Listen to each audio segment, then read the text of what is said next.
You'd think a stock's price is just a reflection of how the company's doing, right? Great company makes a profit, stock price goes up. Struggling company loses money, price goes down. It sounds perfectly logical. But it's not the whole story. Honestly, it's not even the most important part of it. That price you see flashing on your screen, green 1 second, red the next, is actually the result of a massive real time battle. It's a constant tug of war between millions of buyers and sellers, all driven by their own opinions, fears, and goals. The stock market isn't like a price tag in a store, it's more like the final frantic seconds of a global auction. In this video, we're going to pull back the curtain on how that auction really works. We'll break down the simple mechanics that decide the price of a stock every single second. By the end, you'll understand the market in a way that most people never will.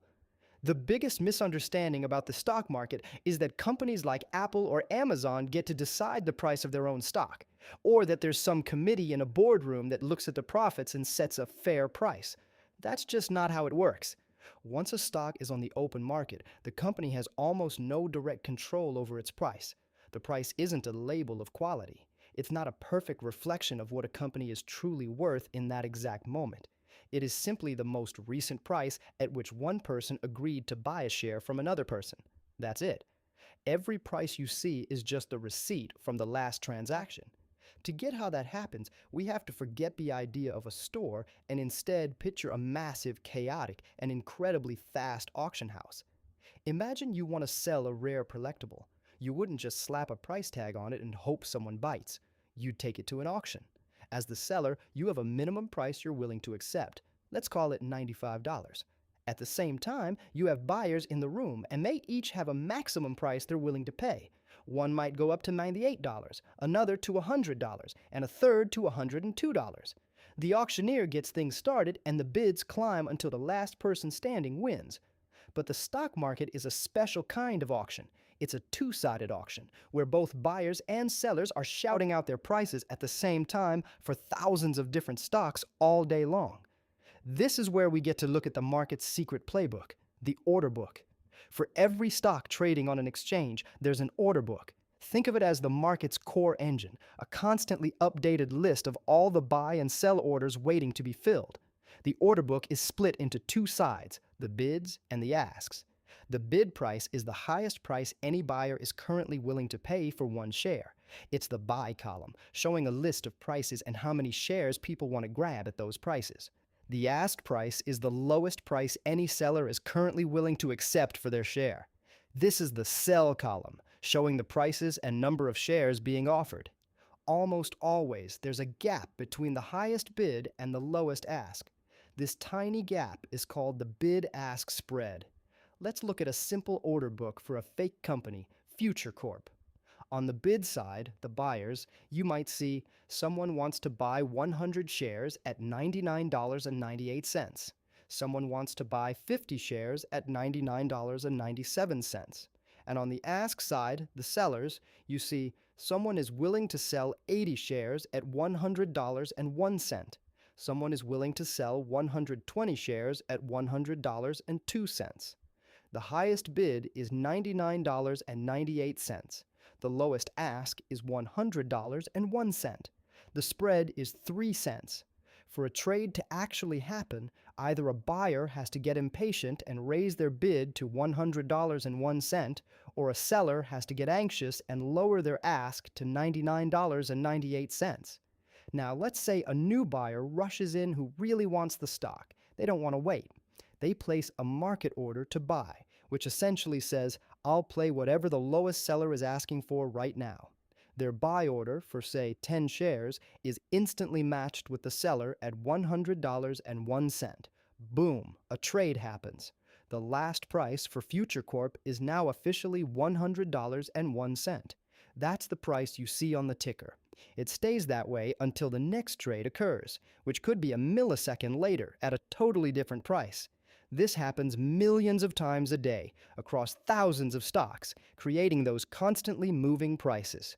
So if the price is just about buyers and sellers meeting at this digital auction, what makes them act? The answer is the oldest force in economics: supply and demand. Supply is the total number of shares out there for sale. Demand is the total number of shares that people want to buy. The dynamic couldn't be simpler. When there are more buyers than sellers, high demand, buyers have to outbid each other to get shares. The price gets pushed up. When there are more sellers than buyers, low demand, sellers have to compete by lowering their prices to attract someone, anyone, to buy. The price falls. Every news article, every earnings report, every rumor, every CEO's tweet, all of it is filtered through this one simple question. Does this make people want to buy or sell? That's the only way any piece of information can actually move a stock's price.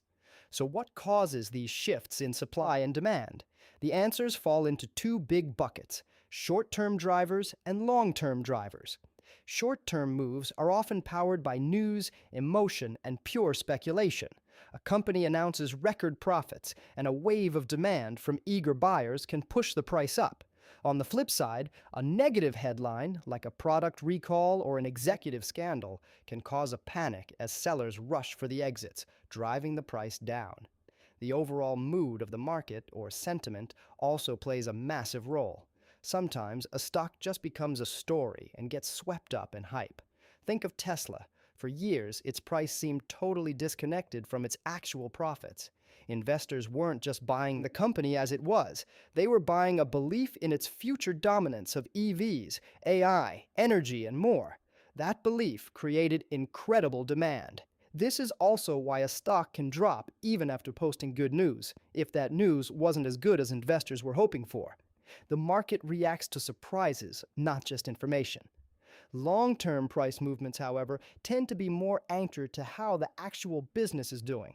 Over months and years, what really matters are a company's fundamentals: its revenue growth, profit margins, debt, and ability to generate cold, hard cash. This brings us to one of the most powerful concepts in all of investing: the difference between price and value. The price is what you pay. It's that last trade number from the auction we described. It's public, it's instant, and it can be swayed by fear, greed, and short-term noise. The value, or intrinsic value, is what the business is actually worth. It's an estimate of a company's true underlying worth based on its assets, its earnings power, and its future prospects. Value isn't a hard number you can find on a screen. It's something you have to calculate, and different investors can have wildly different opinions on a company's value. This is the entire game for legendary investors like Warren Buffett. His strategy is to calculate what he believes a business is worth, and then check if the market is selling it for less. As he famously said, price is what you pay, value is what you get. He's trying to buy $1 worth of a business for 50 cents. He looks for bargains where the market, in a moment of panic or pessimism, has let a great company's stock price fall far below its true worth. Understanding this difference is like having a superpower. It lets you see market freakouts not as something to fear, but as a potential opportunity. So how are stock prices set? Let's circle back. The price you see isn't a sticker price set by the company. It is the dynamic, real-time result of a global auction. It's the balancing point in a massive tug-of-war between the force of buyers, demand, and the force of sellers, supply. That price is simply the record of the last trade, where a buyer's bid finally met a seller's ask.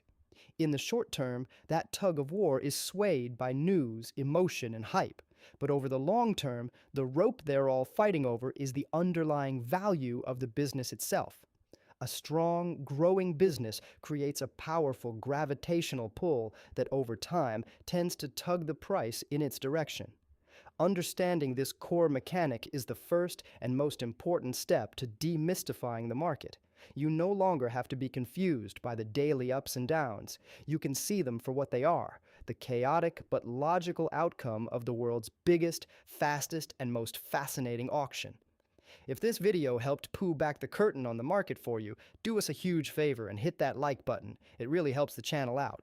And for more simple breakdowns of complex money topics, make sure you subscribe and ring that bell so you don't miss what's next. Now, we want to hear from you. What's one part of investing that still seems confusing? Drop it in the comments below, and it might just be the topic of our next video. Thanks for watching.